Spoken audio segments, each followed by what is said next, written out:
அஸ்ஸலாமு அலைக்கும் வரஹ்மத்துல்லாஹி வபரகாத்துஹு. தினமும் ஒரு ஹதீஸ்.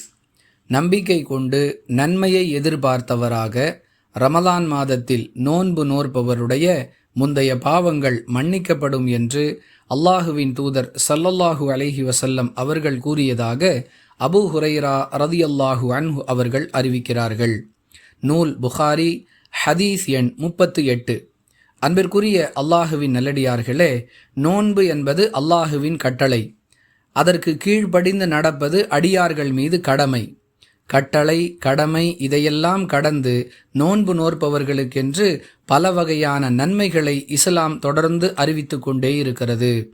நோன்பாளிகளுக்காக சொர்க்கத்தில் நுழைவதற்கு தனி வாயில், மேலும் நோன்பாளிகளுக்கு தானே கூலி தருவதாக அல்லாஹுடைய வாக்குறுதி என்றெல்லாம் ஏராளமான சுப செய்திகள் சொல்லப்பட்டாலும் எல்லாவற்றிற்கும் மகுடம் வைத்தார் போன்று நோன்பு நோற்பதன் மூலமாக நோன்பாளிகளுடைய முந்தைய பாவங்கள் மன்னிக்கப்படும் என்ற சுப செய்தியையும் அல்லாஹுவின் தூதர் ஸல்லல்லாஹு அலைஹி வஸல்லம் அவர்கள் கூறுகிறார்கள். அன்பிற்குரியவர்களே, கூடுதலாக ஒரு தகவலை இந்த நேரத்தில் பதிவு செய்ய வேண்டிய தேவை இருக்கிறது.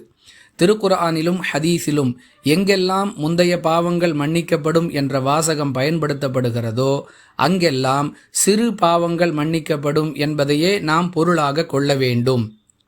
இஸ்லாத்தை பொறுத்தவரை பெரும்பாவங்களை செய்தவர் அதற்காக தௌபா செய்யாமல் அதற்குரிய மன்னிப்பை பெற முடியாது என்று மிக தெளிவாக சொல்லப்பட்டிருக்கின்றது.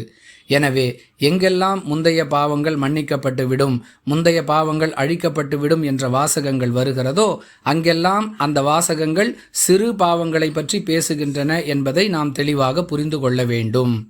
வாஹிரு தஅவானா அனில் ஹம்துலில்லாஹி ரப்பில் ஆலமீன். அஸ்ஸலாமு அலைக்கும் வரஹ்மத்துல்லாஹி வபரகாத்துஹு.